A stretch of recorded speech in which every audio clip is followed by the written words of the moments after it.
Hai, namaku Edi. Aku punya kisah menarik untuk kalian dan mungkin akan membuatmu terkejut. Iya, aku punya istri dan aslinya dia adalah laki-laki. Mau tahu ceritanya gimana? Waktu itu, aku masih umur 26 tahun. Tapi aku tidak punya teman dekat, bahkan pacar.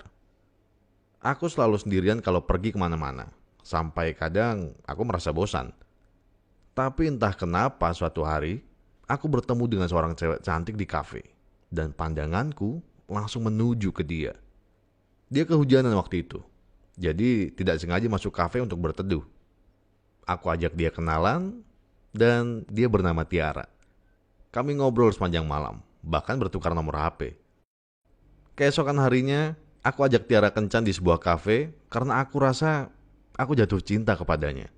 Aku ingin mengenalnya lebih dekat. Kami selalu ngobrol dengan asik.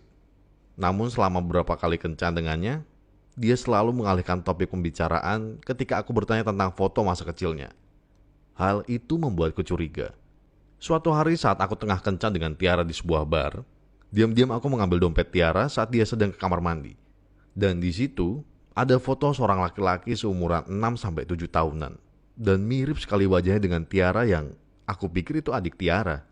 Sampai saat dia kembali, dia marah-marah karena aku sudah berani membuka privasinya. Aku meminta maaf, tapi dia tidak peduli. Dia pergi dan meninggalkanku. Beberapa hari kemudian, aku berniat untuk minta maaf ke Tiara. Tapi aku telepon dan aku SMS tidak pernah direspon. Akhirnya aku datang saja ke rumahnya. Kebetulan Tiara ada di rumah dan aku langsung meminta maaf. Aku bahkan membawa cincin seharga gajiku selama 3 bulan untuk melamar Tiara. Tapi ketika aku melamarnya, dia malah menangis dan menyuruhku pergi dari rumahnya. Aku pulang dan bingung. Kenapa Tiara seperti itu? Aku frustasi karena tidak jadi melamar Tiara. Tapi kemudian sore harinya, Tiara justru datang ke rumahku dan aku tidak menyangka bahwa dia akan mengatakan hal seperti ini. Dia bilang, kalau foto yang aku lihat saat di kafe itu adalah foto dirinya sendiri. Aku syok dan marah dengannya.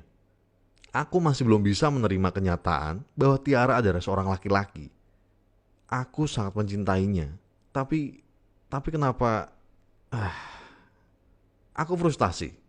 Bahkan setiap hari aku pergi ke bar dan mabuk agar bisa melupakan masalah itu. Aku hambur-hamburkan uangku untuk minum sampai aku tidak punya uang lagi untuk membayar. Si penjaga bar marah-marah dan akhirnya aku diusir dan ditendang-tendang oleh orang-orang di bar. Setelah aku keluar dari bar, aku masih mabuk dan belum bisa pulang. Aku duduk di pinggir jalan yang penuh dengan sampah. Dan waktu itu, aku lihat samar-samar ada seorang bapak-bapak yang menghampiri aku. Dia bilang ke aku, kalau cinta dengan seseorang, ya dikejar. Jangan memandang apapun. Bapak itu menyentuh tubuhku, kemudian dia pergi begitu saja. Aku masih pusing dan lama-lama aku ketiduran. Tiba-tiba ada seorang petugas kebersihan yang bangunkanku dan aku diusir dari situ.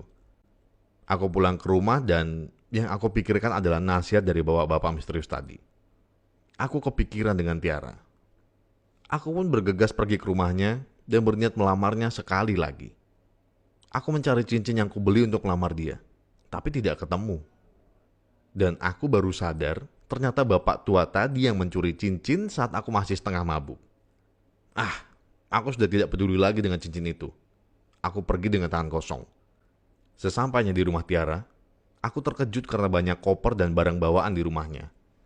Dia mengaku kalau dia ingin pindah rumah karena takut kalau aku cerita ke orang-orang bahwa dia transgender, lalu dia bakal dikeroyok. Selain itu, dia ingin move on dari aku. Aku langsung menyatakan perasaanku kepadanya. Aku ingin dia tetap tinggal di sini dan aku akan menerima Tiara apa adanya karena aku sangat mencintainya. Awalnya dia ragu-ragu karena dia takut tidak bisa punya anak. Aku pun tidak masalah karena bisa mengadopsi anak saja. Akhirnya dia menerima lamaranku dan aku sangat senang sekali. 3 bulan kemudian, setelah aku mempunyai uang yang cukup, aku menikahi Tiara dan kami tinggal bersama di rumah kontrakan sederhana. Kami mengadopsi anak perempuan yang lucu dan ya kami hidup bahagia. Kami saling menerima apa adanya dan aku pun tidak masalah kalau Tiara adalah seorang transgender. Sekali cinta ya aku tetap cinta dan tidak bisa dipungkiri lagi. Nah, itu tadi ceritaku yang cukup rumit juga ya. Kalau kalian jadi aku, apa kalian bakal tetap menikahi seseorang yang transgender? Atau lebih baik move on dan cari orang lain saja?